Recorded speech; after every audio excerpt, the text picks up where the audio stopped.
Excel में जो हमारा एवरेज रहता है, तो गणित में एवरेज निकालने जैसे ही है, दिए गए संख्याओं को जोड़िए और उतनी ही संख्या से आप क्या कर देना है, भाग देना रहता है। तो यहाँ पे देखिए स्टेटिस्टिकल फंक्शन के लिए मैंने एक इमेज बनाया हुआ है, आप इस इमेज के थ्रू वहाँ तक पहुँच सकते हैं। यदि आप फर्स्ट टाइम एक्सेल पे काम कर रहे हैं या आपको थोड़ा बहुत भी आता है तो ठीक है, नहीं तो फिर आप वीडियो को थोड़ा सा स्किप कर दिया करिएगा, जहाँ पे इस टाइप की इमेज दिखेगा। यहाँ पे देखिएगा मैंने बहुत सारी चीज़ों को पॉइंट करने की कोशिश किया है। यहाँ पे देखिए मैंने दिखाया है कि आपके स्टेटिस्टिकल फंक्शन है, देन आप यहाँ पे क्लिक करेंगे तो एवरेज आएगा। फिर मैंने यहाँ पे देखिए एवरेज का क्या मतलब होता है, वो परिभाषा भी वहाँ से आप देखेंगे तो आपको जो है आप समझ जाएंगे कि एवरेज एक्चुअल में करता क्या है। तो चलिए बिना लेट किए मैं सीधा प्रैक्टिकल पे बात करूँगा। तो देखिए एक एक डायग्राम का फोकस करते जाइएगा। जब मैं पहला की बात करूँ तो आप प्लीज़ पहले डायग्राम पे ही फोकस करें, सेकंड और थर्ड को तो कुछ देर के लिए आप स्किप कर दीजिए। तो देखिए मैंने क्या किया है कि पहले वाले डायग्राम पे देखिए मैंने यहाँ पे पहला वाला हमारा जो कॉलम है, आप ध्यान से देखिएगा। देखिए A2 से मैंने शुरू किया हुआ है, जहाँ पे मैंने क्या लिया हुआ है 2 3 ऐसे करके मैंने जो है वैल्यू लिया हुआ है।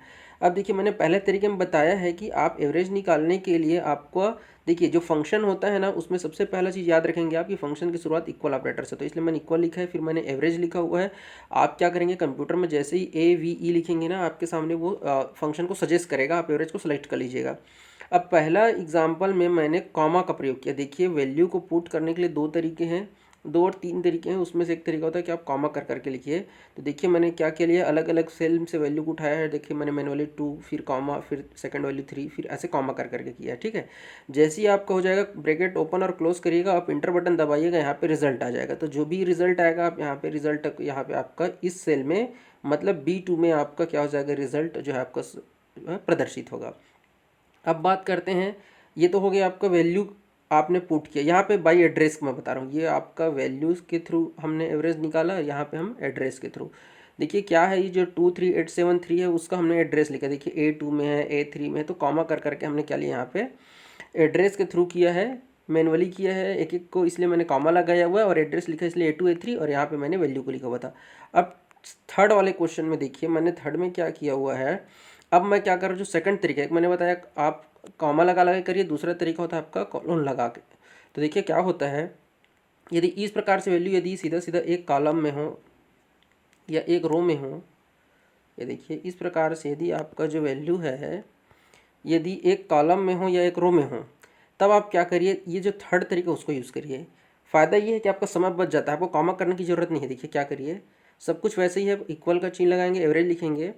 आप सबसे पहले वाले सेल में चले जाइए, उसको ऐसे सेलेक्ट कर लो, A3 आ जाएगा, कॉलन लगा दीजिए और अंतिम वाले सेल को जाकर ऐसे माउस के बटन को ऐसे क्लिक कर दीजिए, आपका A7। या ये हो गया पहला तरीका, पहला सेल को सेलेक्ट कर लो और अंतिम सेल को सेलेक्ट कर लो कॉलम लगा के। या ऐसा नहीं करना चाहते तो आप क्या कर लीजिए, पहले वाले सेल को ऐसे पॉइंट करिए, पहले वाले सेल A2 में रखिए, माउस का लेफ्ट बटन को प्रेस करे करे आपको ऐसे माउस को ऐसे पूरा ऐसे नीचे की ओर लेके आना है, जिस सेल तक आपको जाना है, और वहाँ पे जाके माउस को आप क्या कर दीजिए, जो लेफ्ट बटन आपने पकड़ के रखा था उसको आप वहाँ पे छोड़ दीजिए। इस प्रकार से आपका क्या हो जाएगा, पूरा का पूरा जो एक कॉलम में जो आपका डेटा रखा हुआ है A3 से A7 तक वो सेट हो जाएगा। आप इंटर बटन दबाइए और आपका रिजल्ट प्रदर्शित हो जाएगा। तो ये देखिए मैंने यहाँ पे रिजल्ट भी दे दिया है। इसका आपका इसका भी 4 आएगा, क्यों इसका भी 4 आएगा, 4 इसलिए आएगा क्योंकि वैल्यू मैंने चेंज ही नहीं किया, तो वैल्यू डिफरेंट नहीं आएगा, बस तरीका अलग अलग है, ठीक है। अब यहाँ पे आप देखिए, यहीं पे मैंने जो नेक्स्ट में जहाँ पे देखिए ये वाला, इसको फोकस कर रहा हूँ मैं, इसको, ठीक है। मैं थोड़ा जूम करूँ क्या, ये देखिए इसको देखिए, यहाँ पे एवरेज निकालने के लिए मैंने अब मैंने देखिए न्यूमेरिक में ना लिख के मैंने क्या लिखा, अल्फ़ाबेट में लिखा हुआ है 2 3, देख रहे हैं कि देखिए, ये देखिए इधर इधर यहाँ पे। तो भैया मैं आपको बता दूं कि जो है एवरेज के लिए आपको जो है अल्फ़ाबेट नहीं, न्यूमेरिक वैल्यू लेना है। आप उसको न्यूमेरिक में कन्वर्ट कर लीजिए, 2 3 जो भी है उसको आप यदि अल्फ़ाबेट के रूप में लिखेंगे, हाँ यहाँ पे मैं मान रहा हूँ कि ये डबल इन्वर्टेड कॉमा में आप लिखेंगे तो वो टेक्स्ट के रूप में आ जाता है, वो ठीक है। लेकिन उस स्थिति में भी एवरेज जो है सिर्फ न्यूमेरिक वैल्यू को ही आप निकाल सकते हैं, आप किसी शब्द का औसत नहीं निकाल सकते। इसीलिए यहाँ पे क्या आ जाएगा, आपका वैल्यू नहीं फाइंड कर पाएगा, वो ये इरर को शो कर रहा है वो, ठीक है। उम्मीद है आपको समझ में आया होगा। तो तीनों एग्जाम्पल को आप एक एक करके देखिए, नहीं समझ में आएगा आप मुझे कमेंट बॉक्स में बताइएगा, मैं किसी दूसरे एग्जाम्पल से आपको समझाने की कोशिश करूँगा। चलिए एग्जाम्पल नंबर 4 लेते हैं। यहाँ पे देखिए जो कॉलम नंबर 1 है, मेरा यहाँ पे फोकस करिए। आप देखिए आपकी नज़र यहाँ पे होनी चाहिए, मैंने इसीलिए हाईलाइट कर दिया है। इसको हम लोग बोलते हैं फंक्शन बार, और ये हमारा एड्रेस बार। तो B2 में देखिए मैंने क्या किया, एवरेज किया है A2 से लेके A6। अब मैं देखिए कोलोन का यूज़ करूँगा हर बार। तो देखिए आप यहाँ से यहाँ तक देखिए, यहाँ पे आप देख पा रहे होंगे, ये देखिए मैं इसको थोड़ा जूम करता हूँ। A2 से A6 के बीच में देखिए आप जो है, यहाँ पे न्यूमेरिक वैल्यू है और यहाँ पे बुलियन है। तो बचे कितने हमारे पास, सिर्फ 3, 5 और ये 3। अब आप यदि इन तीनों का औसत निकालेंगे तो हमारा आंसर आ जाएगा आपका 3.66, ये वाला आ जाएगा। तो आपका A2 और A4 को वो क्या कर देगा, स्किप कर देगा, क्योंकि वो देखेगा भैया ये तो आपका क्या है, अल्फ़ाबेट में है और ये बुलियन के फॉर्म में है। मैं एवरेज उन्हीं सेल का निकालूंगा जिसमें नंबर लिखा हुआ, इसीलिए क्या करेगा वो, सिर्फ A3, A5 और A6 का ही वैल्यू निकालेगा। ठीक है, चलिए नेक्स्ट हम चलते हैं। हमारा नेक्स्ट उदाहरण 5वें में देखिए, हमने देखिए क्या लिखा है। आप इसको इस पे थोड़ा ध्यान दीजिए। एवरेज, ये देखिए यहाँ पे मैंने क्या लिखा हुआ है, एवरेज ट्रू कॉमा फॉल्स। अब देखिए यहाँ पे क्या है, चूँकि आप कंप्यूटर के स्टूडेंट हैं, यदि आप नहीं जानते तो मैं बता दूँ। ट्रू फॉल्स मतलब ट्रू 1 को डिनोट करता है, फॉल्स 0 को डिनोट करता है। मतलब यहाँ पे आपकी ट्रू की वैल्यू 1 है और फॉल्स की वैल्यू 0 है, और 0 + 1 करोगे तो आपका क्या आ जाएगा, 0 + 1/2, क्योंकि 0 को भी एक कंसिडर करेगा। तो ये हो जाएगा 1/2, और 1/2 का औसत हो जाएगा आपका, ये हो जाएगा 0.5, इसीलिए आंसर आ रहा है 5। बुलियन के रूप में यदि आप ट्रू और फॉल्स का निकालेंगे तो 0.5 आएगा। लेकिन आप यदि सिर्फ एक बुलियन में से एक ट्रू या फॉल्स को आप लेंगे और उसको किसी अन्य वैल्यू के साथ लेंगे तो उसको वो क्या कर देगा, स्किप कर देगा। यही इन दोनों में अंतर है। ठीक है, उम्मीद है आपको समझ में आया होगा। नेक्स्ट हमारा जो 6वें नंबर का उदाहरण, वहाँ पे देखिए क्या किया है मैंने। मैं बस यहाँ पे ये बताना चाहता हूँ कि मान लीजिए किसी सेल की वैल्यू यदि 0 है तो उससे कोई फर्क नहीं पड़ता, तो आप उसको 0 ही कंसिडर करेंगे। आप ऐसा नहीं कि यहाँ पे देखिए 1, 2, 3, 4, 5 वैल्यू है, लेकिन यहाँ पे एक का मान 0 है, तो आप सबको जोड़ोगे 2 + 3 + 7 + 5, और 0 को आप छोड़ दिए और डिवाइड बाई 4 कर दिए, तो नहीं, वो गलत हो जाएगा।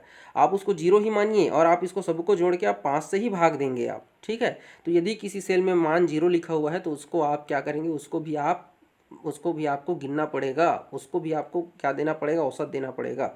उम्मीद है आपको समझ में आया होगा।